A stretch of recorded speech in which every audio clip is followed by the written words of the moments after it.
नमस्कार दोस्तों, स्वागत है आप सभी का पाई क्लासेस यूट्यूब चैनल पे। दोस्तों आज का हमारा video class 10th biology subjective question का है। इस वीडियो में दोस्तों जितना भी बायोलॉजी का सब्जेक्टिव क्वेश्चन दिया गया है सारा प्रश्न आपका अंतर से संबंधित रहेगा। जैसे कि श्वसन और शोषण में अंतर बताए, श्वसन और दहन में अंतर बताए, इस तरह का प्रश्न रहेगा। और मैट्रिक परीक्षा, फाइनल परीक्षा में भी इस तरह का प्रश्न पूछे जाते हैं। तो यदि आप लोग इस बार मैट्रिक एग्जाम की तैयारी कर रहे हैं तो आपके लिए यह वीडियो काफ़ी ही महत्वपूर्ण है। वीडियो को शुरू से अंत तक देखें और इसमें जितने भी प्रश्न बताते हैं उन सभी प्रश्न को याद रखें। तो चलिए वीडियो को शुरू करते हैं और देखते हैं आज का पहला प्रश्न। देखिए दोस्तों, पहला प्रश्न है, पूछा गया कि श्वसन और दहन में दो अंतर लिखे। यह सब प्रश्न मैट्रिक परीक्षा में 2 नंबर में पूछे जाते हैं। श्वसन और दहन में आपको अंतर बताना है, ठीक है। तो चलिए आप चाहे तो कॉलम बना के, जिस तरह से इसमें आप देख रहे हैं इस तरह से आप कॉलम बना के भी परीक्षा में लिख सकते हैं, या पहले आप श्वसन का लिख सकते हैं अंतर, उसके बाद दहन का लिख सकते हैं, ठीक है। तो उत्तर में लिखिएगा कि श्वसन एवं दहन में निम्नलिखित अंतर है। क्या लिखिएगा? श्वसन एवं दहन में निम्नलिखित अंतर है। और 2 कॉलम इस तरह से बना लेना है, एक साइड आपको श्वसन लिखना है और दूसरी साइड दहन लिखना है, ठीक है। तो श्वसन में पहला पॉइंट में आप लोग लिखिएगा, श्वसन में पहला पॉइंट में लिखिएगा कि श्वसन जैव रासायनिक एवं क्रमबद्ध प्रक्रिया है। श्वसन जैव रासायनिक एवं क्रमबद्ध प्रक्रिया है। उसके बाद पहला पॉइंट लिखिएगा दहन में कि दहन भौतिक रासायनिक अभिक्रिया है जो अचानक होती है। दहन जो है यह कौन सी रासायनिक? तो भौतिक रासायनिक अभिक्रिया है जो अचानक होता है। और श्वसन जैव रासायनिक एवं क्रमबद्ध प्रक्रिया है। उसके बाद दूसरा पॉइंट में लिखिएगा श्वसन में कि श्वसन कोशिकीय स्तर पर होता है। श्वसन किसके कौन स्तर पर? तो कोशिकीय स्तर पर होता है। लेकिन दोस्तों दहन, तो दहन में दूसरा पॉइंट में लिखिएगा कि दहन कोशिकीय स्तर पर नहीं होता है। तो यहाँ से देखिए, याद रखिएगा, सिंपल सा प्रश्न है कि पहला अंतर लिखेंगे श्वसन में कि श्वसन जैव रासायनिक प्रक्रिया है और दहन भौतिक रासायनिक अभिक्रिया है जो अचानक होता है। दूसरा पॉइंट लिखिएगा श्वसन में कि श्वसन कोशिकीय स्तर पर होता है, और इधर दूसरा में लिखिएगा दहन में कि दहन कोशिकीय स्तर पर नहीं होता है। तो यह आपका पहला प्रश्न, इससे VVI लगा लीजिएगा। ये सब लघु उत्तर ये 2 नंबर में पूछा जाएगा फाइनल परीक्षा मैट्रिक एग्जाम में, ठीक है। चलिए अगला क्वेश्चन देखिए, क्वेश्चन नंबर 2। देखिए दूसरा क्वेश्चन में पूछा गया है, श्वसन एवं प्रकाश संश्लेषण में अंतर बताएं।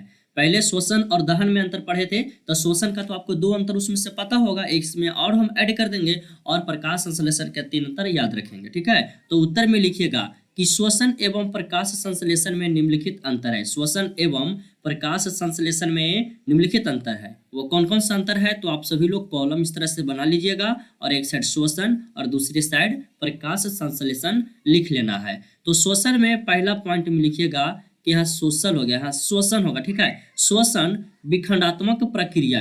कैसा प्रक्रिया है श्वसन? तो विखंडात्मक प्रक्रिया है।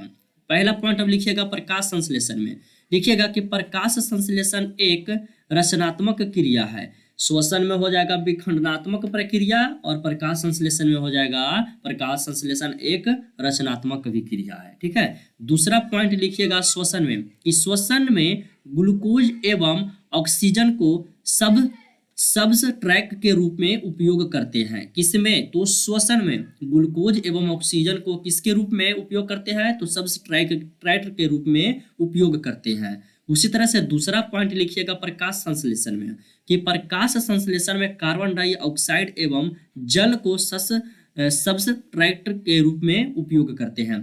प्रकाश संश्लेषण में किसका कार्बन डाइऑक्साइड और जल को, और इधर श्वसन में तो ग्लूकोज एवं ऑक्सीजन को सब्सट्रेट के रूप में उपयोग करते हैं। तो यह हो गया दूसरा पॉइंट दोनों का। तीसरा पॉइंट लिखिएगा श्वसन में लिखिएगा, देखिए टाइपिंग में मिस्टेक है, श्वसन कीजिएगा।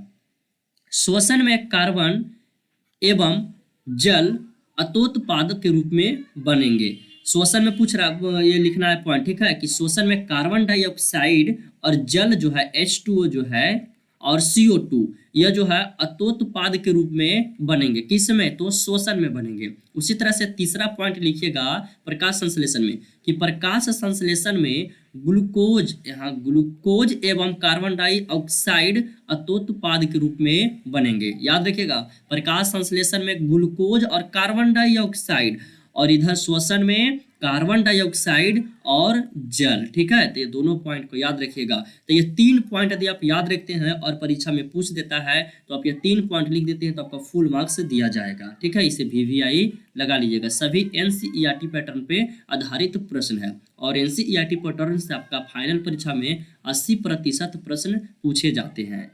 अगला क्वेश्चन, आशा करते हैं समझ गए होंगे। अगला क्वेश्चन देखिए, क्वेश्चन नंबर 3। क्वेश्चन नंबर 3 में देखिए दोस्तों पूछा गया है कि वायवीय तथा अवायवीय श्वसन में क्या अंतर है। कुछ जीवों के नाम लिखिए जिसमें अवायवीय श्वसन होता है। प्रश्न काफी महत्वपूर्ण है, पूछा गया है वायवीय और अवायवीय श्वसन में अंतर और कुछ जीवों का नाम भी लिखना है जिसमें अवायवीय श्वसन होता है। ठीक है, इसे भी VVI लगाइएगा। उत्तर में लिखिएगा कि वायवीय तथा अवायवीय श्वसन में निम्नलिखित अंतर है। क्या लिखिएगा, वायवीय तथा अवायवीय श्वसन में निम्नलिखित अंतर है। और इसमें भी कॉलम बनाइएगा, एक साइड लिखिएगा वायवीय श्वसन और दूसरी साइड लिखिएगा अवायवीय श्वसन। ठीक है, एक साइड वायवीय और एक साइड अवायवीय। तो पहला पॉइंट लिखिएगा वायवीय श्वसन में, लिखिएगा कि इसमें ऑक्सीजन की आवश्यकता होती है। किसमें, वायवीय श्वसन में ऑक्सीजन की आवश्यकता होती है और अवायवीय श्वसन में ऑक्सीजन की आवश्यकता नहीं होती है, एक दूसरे के उल्टा। याद रखिएगा, वायवीय श्वसन में ऑक्सीजन की आवश्यकता होती है और अवायवीय श्वसन में ऑक्सीजन की आवश्यकता नहीं होती है। दूसरा पॉइंट लिखिएगा वायवीय श्वसन में कि कोशिका में कोशिका द्रव व माइटोकॉन्ड्रिया में होता है। देखिए, कोशिका में कोशिका द्रव व माइटोकॉन्ड्रिया में होता है या किसमें, तो वायवीय श्वसन में। उसी तरह दूसरा पॉइंट लिखिएगा अवायवीय श्वसन में कि यह क्रिया केवल कोशिका द्रव में होती है।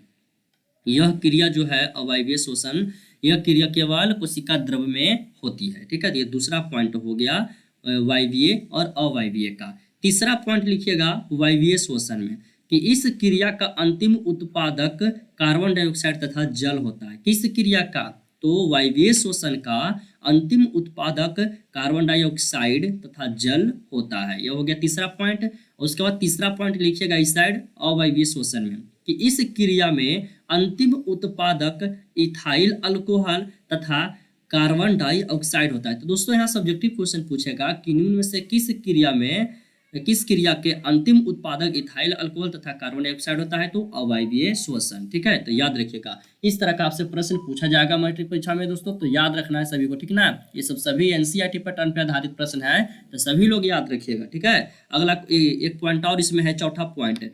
तो वायवीय श्वसन में लिखिएगा कि यह क्रिया सभी जीवधारियों में पाई जाती है। कौन क्रिया, तो जो ये आपका वायवीय श्वसन है यह सभी जीवधारियों में पाई जाती है, लेकिन अवायवीय जो श्वसन है यह क्रिया केवल कुछ ही जीवधारियों में पाई जाती है। ठीक है, यह अवायवीय श्वसन जो है यह कुछ ही जीवधारियों में पाई जाती है। ये चौथा पॉइंट थोड़ा VVI पॉइंट है, चौथा और तीसरा आप याद रखिएगा। ठीक है, इसका PDF भी हम आप सभी को दे देंगे, वीडियो के डिस्क्रिप्शन में लिंक है, आप जाकर डाउनलोड कर लीजिएगा। पहले पूरी अच्छी तरह से वीडियो देख लीजिए, सभी प्रश्न को एक बार पढ़ लीजिए, उसके बाद जाकर डाउनलोड कर लीजिएगा।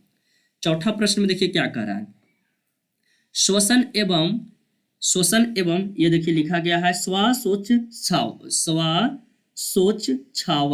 में क्या अंतर है। ठीक है, तो उत्तर में लिखिएगा श्वसन एवं श्वासोच्छ्वास में निम्नलिखित अंतर है। वो कौन कौन सा है, तो एक साइड श्वसन और एक साइड श्वासोच्छ्वास लिख देना है। ठीक है, उसके बाद पॉइंट बाय पॉइंट इसमें भी लिखना है। तो पहला पॉइंट में लिखिएगा श्वसन एक जैव रासायनिक प्रक्रम है। श्वसन एक जैव रासायनिक प्रक्रम है, यह पहला पॉइंट हो गया श्वसन का। उसके बाद दूसरा पॉइंट इसमें लिखिएगा कि यह भौतिक क्रिया है, यह भौतिक क्रिया, श्वासोच्छ्वास जो यह है भौतिक क्रिया है। उसी तरह से दूसरा पॉइंट लिखिएगा श्वसन में कि इसमें ऊर्जा का निर्माण होता है। किसमें, तो श्वसन में ऊर्जा का निर्माण होता है और इसमें ऊर्जा का निर्माण नहीं होता है। इसका दूसरा पॉइंट यह हो गया। तीसरा पॉइंट श्वसन में लिखिएगा कि यह कोशिका में संपन्न होता है। श्वसन जो है यह कोशिका में संपन्न होता है और यह फेफड़ा में संपन्न होता है। तो दोनों इसका अंतर हो गया, 3 अंतर याद रखिएगा। ये 3 सिंपल सा अंतर आपको बताए हैं, बुक वगैरह में देखिएगा तो इस तरह से दिया हो रहेगा। ठीक है, ये 3 अंतर आपको याद रखना होगा। परीक्षा में ये प्रश्न पूछता है तो आपको ये 3 अंतर लिख देना। यह सभी प्रश्न लघु उत्तरीय में आएगा, 2 नंबर में परीक्षा में पूछेगा। ठीक है, तो याद रखिएगा। और यह प्रश्न दोस्तों 2016 में पूछा गया है, तो याद रखिएगा। अगला क्वेश्चन देखिए, 4 नंबर क्वेश्चन हो गया। 5 नंबर क्वेश्चन देखिएगा। देखिए 5 नंबर प्रश्न में पूछा गया है 5 नंबर प्रश्न जो है दोस्तों यह 2014 और 15 में पूछा गया है। ठीक है, प्रश्न है कि जाइलम तथा फ्लोएम में पदार्थों के संवहन में दो अंतर लिखे। इस प्रश्न को सभी लोग VVI लगा लीजिएगा। जाइलम तथा फ्लोएम में पदार्थों के संवहन में दो अंतर आपको लिखना है। तो उत्तर में पहले लिखिएगा कि जाइलम तथा फ्लोएम पदार्थों के संवहन में निम्नलिखित दो अंतर है। ठीक है, निम्नलिखित दो अंतर है, एक साइड जाइलम और दूसरी साइड फ्लोएम। कॉलम बना लेना है। उसके बाद लिखना है पहला पॉइंट जाइलम में कि इसकी कोशिकाएं मृत होती है। जाइलम की कोशिकाएं कैसी होती है? तो मृत होती है। उसके बाद फ्लोएम में लिखिएगा पहला पॉइंट कि इसकी कोशिकाएं जीवित होती है। तो यह सबसे आपका ऑब्जेक्टिव क्वेश्चन पूछ देगा। ठीक है, तो आपको सब्जेक्टिव पढ़ रहे हैं तो ध्यान में रखना है कि कहाँ से क्या पढ़े हैं, आपका ऑब्जेक्टिव प्रश्न पूछ सकता है। ठीक है, तो फ्लोएम में जो कोशिकाएं होती है वो जीवित होती है और जाइलम में कोशिकाएं मृत होती है। दूसरा पॉइंट लिखिएगा जाइलम में कि यह जल एवं घुलित खनिज लवण का स्थानांतरण करता है। कौन करता है? जाइलम जो है जल एवं घुलित खनिज लवण का स्थानांतरण करता है, लेकिन फ्लोएम जो है यह खाद्य पदार्थों का स्थानांतरण करता है। फ्लोएम खाद्य पदार्थों का स्थानांतरण करता है और जाइलम जल एवं घुलित खनिज लवण का स्थानांतरण करता है। तो यह आपका दो महत्वपूर्ण पॉइंट हो गया, दोनों में अंतर जाइलम और फ्लोएम में। ठीक है, तो आप इसे याद रखिएगा इस प्रश्न का। यह प्रश्न जो है 2014 और 2015 में पूछा गया प्रश्न है, तो याद रखिएगा। तो दोस्तों इसी तरह आज का वीडियो समाप्त करते हैं। इसका PDF यदि आप सभी लोग डाउनलोड करना चाहते हैं तो वीडियो के डिस्क्रिप्शन में एक लिंक मिलेगा, उस लिंक के माध्यम से आप इसका PDF डाउनलोड कर सकते हैं। तो सभी लोग जाकर के PDF डाउनलोड कर लीजिए। वीडियो पसंद आया हो तो वीडियो को लाइक कीजिए, अपने दोस्तों में शेयर कीजिए। जो स्टूडेंट चैनल पर पहली बार आए हैं चैनल को सब्सक्राइब कर लीजिए और बेल आइकन दबा लीजिए ताकि मैट्रिक परीक्षा से संबंधित हर एक नए वीडियो का नोटिफिकेशन समय से मिलता रहे। धन्यवाद दोस्तों, मिलते हैं अगले वीडियो में।